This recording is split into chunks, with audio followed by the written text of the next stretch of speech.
कभी भौजी बनना पड़ता है, कभी बहन बनना पड़ता है। तो कला के फिल्म में केहू मोनालिसा लगे शादी करा दे तो कहियो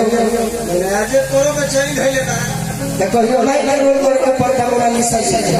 कहियो बहन के रोल कर करी और कहियो हीरो पर जाते कोई फुआ द्वारा तरीको चाची बने गायकी में भी सेम वैसा नहीं होता है। वही बात हम बोल रहे हैं। अब वो भौजी बनना पड़ता है। कि करू लोग के तैयारी दुखा बीमारी खूबे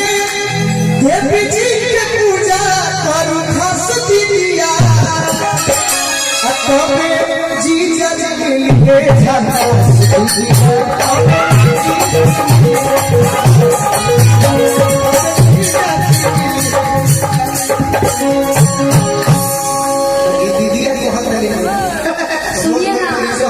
सुनिए ना बोलो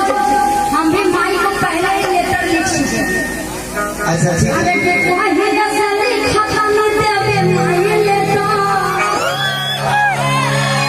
अरे देखो ये जैसे खाता न देवे माई लेटर। माने माने हर लड़की चाहती है कि हमारी शादी हो, सास ऐसे हो, ससुर ऐसे हो, हमारे पति देव ऐसे हो। भले लड़कियां मन में जाके माँ से मांगती है, दूसरे को नहीं बोलती, लेकिन मनाती है कि हे माँ जिस घर में जाए वो पति देव अच्छे हो। देखिए ससुर चाहे जैसा भी हो, जी जी लेकिन ससुर अगर चाचा जैसा होना चाहिए। हम भी मानने रहे। हाँ अरे आप अपने सुर में गाइए। अरे देखो हे आसमान ताने देवी माई एक से बना दे। पूरी को लगा अरे देखो हे आसमान ताने देवी माई लेटर। अरे देखो हे आसमान ताने देवी माई लेटर। हम क्या दुल्हा चाहिए बेटा, हम क्या दुल्हा चाहिए बेटा, हम क्या दुल्हा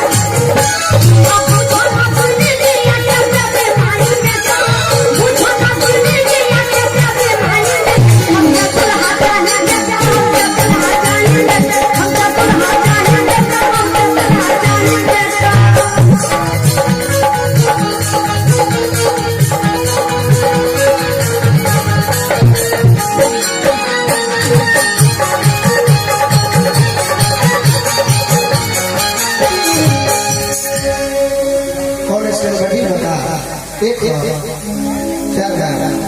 थोड़ा भी में समझ गए नहीं भावना? अगर समझ रही हो तो मैं बात आपको कहने चाहिए।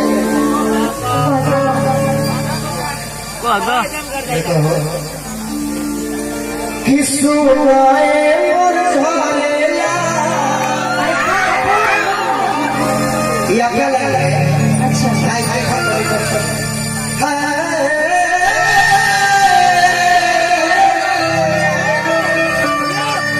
देखो ये क्या लग रहा है? जी जी किसु आए और झरेला घुमाता हूँ के मेला चुनरी के चढ़ावे श्रद्धा पालन करेला। अभी अपना भाव में सुनाए को झरेला घुमाता हूँ के मेला चुनरी के चढ़ावे। अरे सुनाए मोर झरेला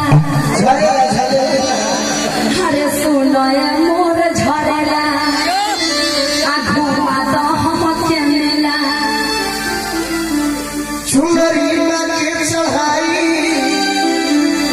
टाइट हो जाओ। चुनरी माई के चढ़ाई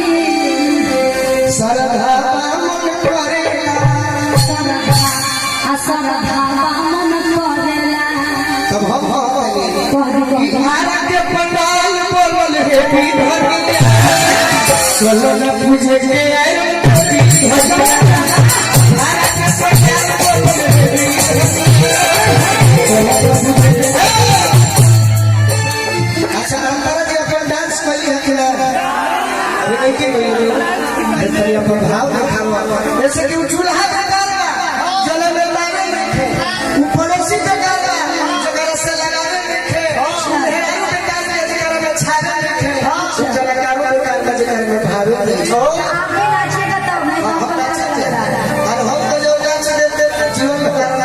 नाच और नाच हल्ला बाबा ट्रेन ट्रैक से आए आप घूम के हल्ला करते नहीं नाच का भी हल्ला है नाच का भी जो हम उनकी मैं करेंगे ना उतने निमन भैंसो ना करेंगे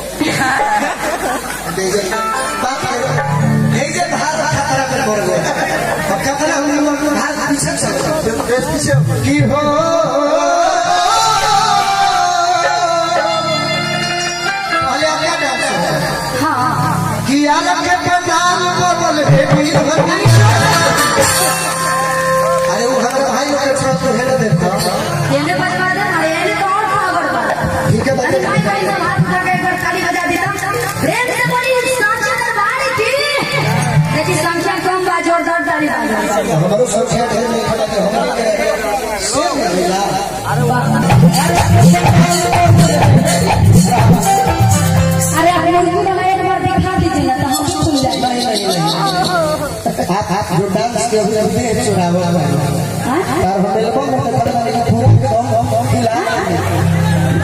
अरे मुर्गी वाला अरे मैया ना भगवान उनकी माता के चुनरी पर आप थोड़ा खुश करा सकीजिए भाई तो हमरो अपन खुद के ना अरे वो मुर्गी वाला एक बार दिखाई ना देख के तनी सा फॉलो करो मुर्गी हम इतना में मार दीजिएगा तनको तो आएगा नहीं कोशिश करेंगे घर पर जाके तैयारी करेंगे एक बार मुर्गी आप फिर के जो लोग रहेंगे हाँ आप अगर मुर्गी मार दीजिएगा ना तो हम हर समय बोलिए नहीं कि मुर्गी देंगे मुर्गी तो आपको आता है आप खुद न बोल रहे हैं कि हम ऐसा मुर्गी मार देंगे कि पूरे हालात हमारे में मुर्गी जिससे सारे लोग पता नहीं अब हल्ले बड़ा दिखाते नहीं बताइए दिखाते तो तू ले जाएंगे काहे ले जाए तो कह हमारे के पड़ी ना एक बार दिखाई कोई भी मार कह मार कितना मारे के पड़ी मुर्गी मारे के पड़ी जिसे गोलू ले जा पड़ी हल्का कोशिश कर दे वो दुकानदार पैसा लोग सब सामान्य मत देवे आर की पहिले क्या भाई रहे भुला का दे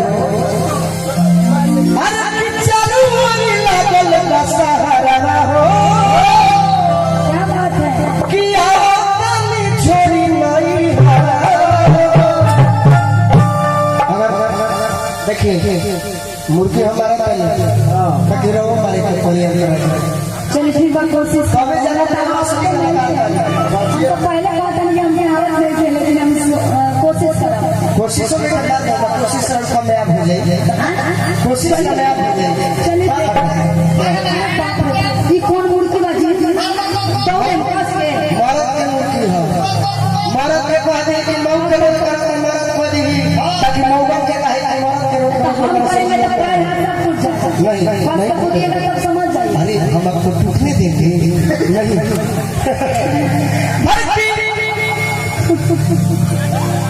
हर की चलो जाए सब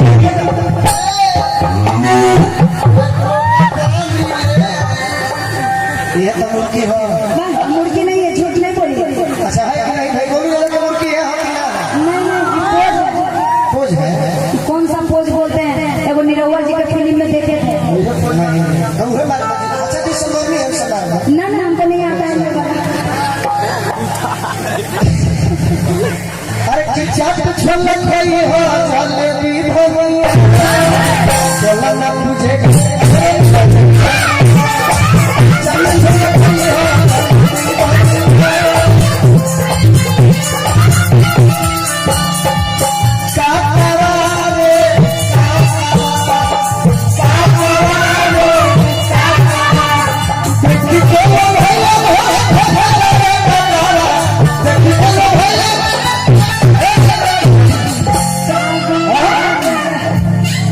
एगो लड़की के बियाह हो जाता है भैंसा चला एगो लड़की के जब बियाह हो चाची आ जब अपना ससुरा गई बियाह तो कर बाबूजी पहुंचता रहे आदमी चाचा के भी काका कहेला तो बाबू पूछो ना कि का बेटी घर में सुख से बाड़ू तो लड़की अपना बाबूजी के गोड़ धर के कह दिया कि का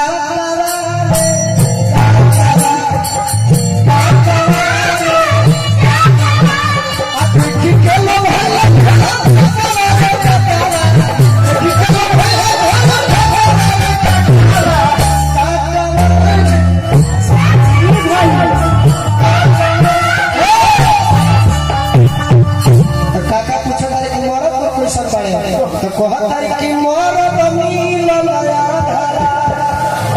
आते मोर कहता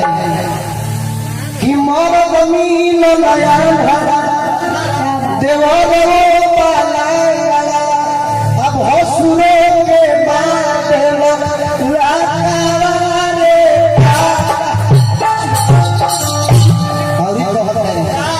सासू जी मोती के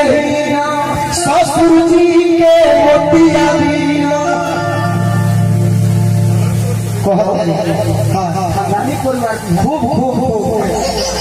कि सासू जी मोती के ससुर जी के मोतिया अरे का हो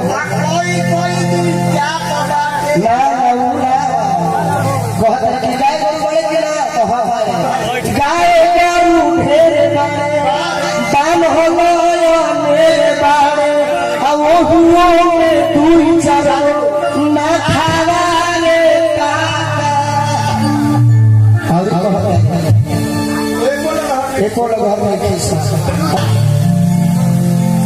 कि क्या बोलबा